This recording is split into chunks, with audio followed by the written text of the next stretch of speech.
Akan membahas masalah beras yang tidak pernah selesai. Nah, kita akan langsung bertanya kenapa. Dan Pak Jokowi, kalau bicara masalah besar, di masa kepemerintahan Bapak tentunya punya beberapa kebijakan, antara lain membangun food estate, kemudian membentuk badan pangan sesuai amanah undang-undang. Belum lagi memiliki lembaga seperti Bulog, kemudian Kementerian Pertanian, dan BUMN. Tapi belum juga bisa mengatasi dinamika. Bahkan sempat di 2022, kalau Vita tidak salah, sempat ada keributan terkait dengan data. Bapak mungkin ada jawaban yang tepat untuk menanggapi masalah beras ini? Ya, mungkin saya mulai dari urusan infrastruktur untuk pangan dulu. Ya. Sampai akhir tahun 2022, kita telah membangun 38 bendungan besar. Itu yang dikerjakan oleh Kementerian PU. Kemudian dari 38 bendungan ini bisa mengairi kurang lebih 510.000 hektar sawah. Artinya apa? Ini akan muncul produktivitas yang meningkat. Mungkin yang dulunya hanya panen sekali menjadi bisa panen 2 kali. Yang dulunya panen 2 kali bisa 3 kali. Artinya produktivitas akan meningkat. Kemudian juga jalan desa. Dari dana desa ini telah terbangun kurang lebih 316.000 kilometer jalan desa. Artinya ini jalan produksi dari sawah menuju ke desa, dari sawah menuju ke pasar. Ini bukan jumlah yang sedikit, 316.000 kilometer jalan desa sebagai jalan produksi.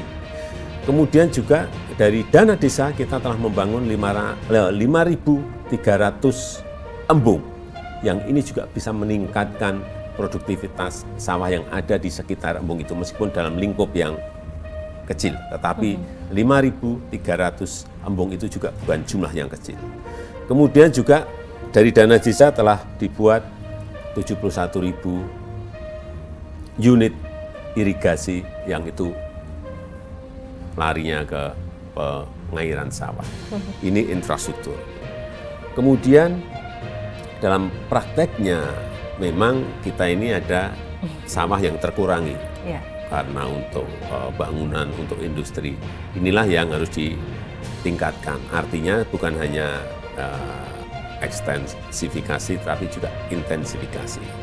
Dan memang problem besarnya itu ada selalu ini, berulang-ulang, selalu di data. Sebetulnya berapa sih produksi kita yang sebenarnya itu? Bahkan pada saat itu Bapak sempat memanggil begitu ke istana untuk menanyakan kenapa ada perbedaan data. Benar demikian? Iya, jadi dulu ada data di BPS berbeda, data di Kementerian Pertanian berbeda, data yang ada di Bulog produksinya berapa berbeda, sehingga dalam memutuskan ini cukup atau tidak sih stok kita, perlu impor atau tidak sih kita, ini memerlukan waktu. Sehingga kemarin sudah kita putuskan, sekarang pegangannya pakai pegangan data dari BPS. Tetapi dalam prakteknya memang kadang-kadang antara data dan lapangan itu bisa berbeda. Ini sekali lagi, ini negara besar, berpulau-pulau, jadi kalau ada perbedaan seperti itu, saya masih maklum. Tetapi dalam era digital seperti ini mestinya itu tidak terjadi. Kalau input data dari bawah, dari kabupaten, dari provinsi itu akurat, dimulai dari sana. Oke, Bapak bicara masalah infrastruktur, kemudian data, begitu ya, yang merupakan itu satu pegangan penting data di berbagai sektor apapun. Tetapi kembali ke banyaknya lembaga ataupun badan usaha begitu, apakah ini juga jadi bahan evaluasi pada saat kepemimpinan Bapak? Apakah ini juga nantinya menjadi penilaian tersendiri dari tingkat kesuksesan kementerian ataupun lembaga tersebut? Ya, kinerja selalu kita lihat dengan KPI, angka-angka yang jelas, Tetapi apapun kita ini masih dalam proses memperbaiki, membenahi, dan kita pengen memiliki satu data saja sampai sekarang memang belum bisa kita lakukan. Saya ngomong apa adanya. Dan di dalam kementerian misalnya Kementerian Kesehatan ada platform yang puluhan platform yang ini satu kementerian saja perlu diintegrasikan. Belum antar kementerian yang perlu diintegrasikan lagi. Ini yang memang sebuah pekerjaan besar karena setiap kementerian berbeda. Satu kementerian saja beda platformnya, apalagi antar kementerian platformnya lebih berbeda-beda lagi. Tetapi sekali lagi kita akan berusaha agar itu bisa kita konsolidasi, kita integrasikan sehingga data apapun itu betul-betul nanti akan satu pintu dan satu data. Memang belum, tapi kita menuju ke sana. Setelah beras, kita akan melangkah ke daging, Pak. Daging sudah mulai merangkak naik, apalagi ada isu kaitannya dengan PMK ya, Pak ya. Itu yang memperberat dari stok daging sendiri. Seperti apa Bapak melihat ataupun antisipasinya? Karena sebentar lagi kita juga di Maret sudah masuk ke bulan Ramadan, dan tentunya ini nanti biasanya akan bergerak kembali untuk stok pangan yang kita miliki. Ya, awal-awal selalu saya sampaikan, tadi pagi baru saya rapatkan dengan Menteri Perdagangan, Kepala Bappenas Badan Pangan Nasional, kemudian dengan Bulog, dan juga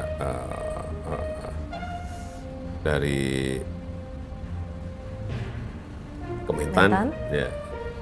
Jadi agar urusan daging ini bisa segera dilakukan impor, karena memang daging di dalam negeri produksinya masih belum mencukupi. Awal-awal agar jumlahnya segera diputuskan sehingga bisa impor lebih awal, jangan sampai yang namanya harga daging naik gara-gara kita telat impor. Berarti Bapak sangat setuju dengan impor? Selama produksi di dalam negeri belum mencukupi. Karena kita juga mati-matian bekerja agar jumlah ternak yang ada di negara kita ini tambah saja juga bukan hal yang mudah. Kalau boleh saya simpulkan Pak, bahkan setiap masuk ke bulan Ramadan itu pergerakan bahan pokok itu selalu naik. Apakah itu memang karena keterlambatan pemerintah untuk mengantisipasi, atau memang tidak ada sinkronisasi komunikasi antara kementerian yang satu dengan yang lain? Ya, tidak seperti itu, karena memang kita ini kan menjaga keseimbangan. Bisa aja kita impor banyak agar harga ke konsumen, ke masyarakat itu rendah, tapi nanti peternaknya yang mesti teriak-teriak. Iya. Bisa aja kita menurunkan harga beras dengan mengimpor beras sebanyak-banyaknya, pasti harga turun, tapi kan bukan itu yang kita inginkan.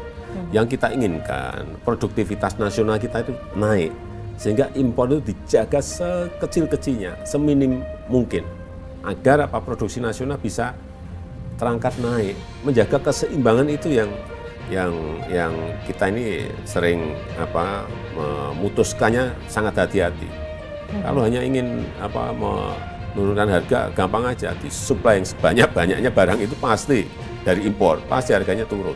Tapi kan bukan itu, kita mau ada kedaulatan pangan, ada ketahanan pangan kita baik, ada kemandirian pangan kita baik, kan proses menuju ke situ. Misalnya kayak impor jagung yang sudah bisa kita kurangi dulu dari 3,5 juta, sekarang hanya tinggal 800.000 ton. Itu kan sebuah, tapi tetap ada impor, terus kita kurangi. Saya kira ini kita juga dalam proses mengurangi untuk impor gula, karena kita sudah memulai membangun ekosistem baru untuk urusan gula, tapi perlu waktu. Semuanya, kedelai juga sama. Kita membuat area 400.000 hektar untuk ditanam kembali kedelai, karena kebetulan memang harganya sekarang ini baik. Petani pasti juga pengen menanam kedelai karena keuntungannya lebih baik dibanding sebelumnya. Bapak sudah mencium adanya krisis pangan, gitu ya, di tahun ini Bahkan ini bukan merupakan isu internal ataupun nasional saja, tetapi Bapak sudah gaungkan pada saat KTT G20. Kaitannya dengan bagaimana pangan menjadi topik utama di pembahasan tersebut.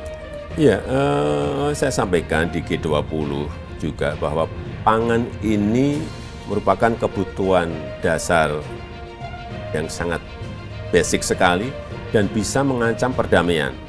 Kalau terjadi kekurangan pangan atau mungkin lebih ekstrim kelaparan di mana-mana secara besar-besaran, ini akan memicu instabilitas politik di negara manapun dan akan menimbulkan kerusuhan. Itu yang saya ingatkan, karena akibat pandemi dan perang itu setiap malam dari angka yang saya peroleh ada 825 juta orang yang mengalami kelaparan, dalam kondisi kelaparan. Dan ini sekali lagi, ini masalah kemanusiaan.